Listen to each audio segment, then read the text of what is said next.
très très visible dans tous les autres secteurs du jeu.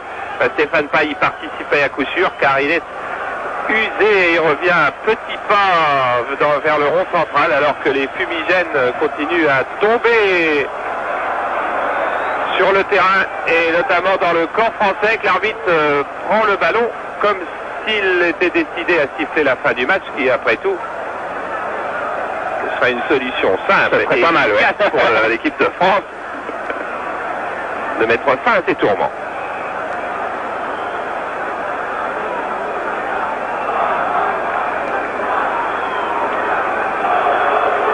Voilà, et alors que la police intervient autour du stade maintenant.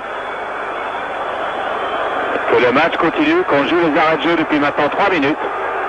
Et que l'arbitre roumain, alors qu'il y a une charge de la police que vous voyez passer là-bas le long des panneaux qui ceinturent le stade, c'est simplement apparemment dissuasif. Ce serait tellement simple de siffler la fin du match pour qu'il n'y ait plus d'incidents. Et même si ça profite, alors qu'il y a des spectateurs, regardez, qui viennent sur l'arbitre, ce qui est absolument fou, jeter des projectiles sur l'arbitre, ça serait tellement plus simple de siffler la fin du match, parce que le temps réglementaire est écoulé, et qu'en plus ça ne peut plus.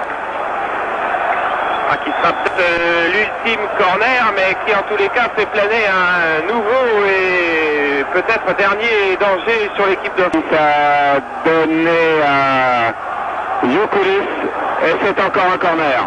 C'était donc pas le dernier corner tout à l'heure. Et vous voyez Alain Roche qui réclame à l'arbitre son ultime coup de sifflet. Et l'arbitre qui doit se plaire dans cette ambiance chaude qui ne veut pas le donner. Premier poteau, tête de Sylvestre. Encore un corner.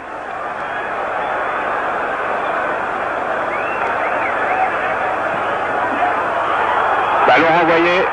Effleuré et nouveau corner.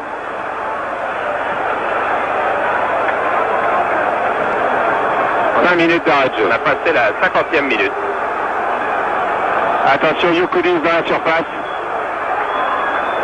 Non, et l'arbitre qui devant tous les incidents, cette fois va chercher une nouvelle fois le délégué.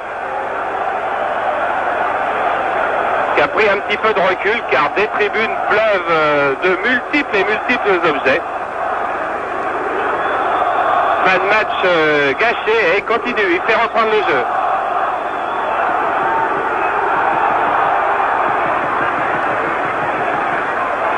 On demande pourquoi il s'acharne, Despérou. Et Despérou est peut-être une occasion pour les Français. Un homme de Cantona, un crochet de Cantona qui est ceinturé, qui est crocheté. Et là, c'est un carton rouge, un coup sûr pour le gardien. Non, jaune seulement. 26e minute de jeu. Ça a quand même failli être un coup de théâtre alors que c'est arbitre roumain. Et l'arbitre roumain qui refuse d'interrompre le jeu, qui laisse continuer. Stéphane Paille est venu vers lui et ça y est, je crois qu'il siffle la fin. Et les joueurs français vont partir en courant vers le vestiaire. On n'allait donc pas pour s'embrasser, mais en courant vers le vestiaire car il y a des bagarres un petit peu enfin aux quatre coins du terrain. Bon, on a prouvé qu'il y a la même tribune avec des charges de la police. Et l'équipe de France en tous les cas a réussi, regardez, 96-59. Un record. Presque un record, 7 minutes d'arrêt de jeu, mais quand même de belles images des deux gardiens de but qui sont dans les bras l'un de l'autre, mais qui rentrent très très vite au vestiaire. Et elles font bien.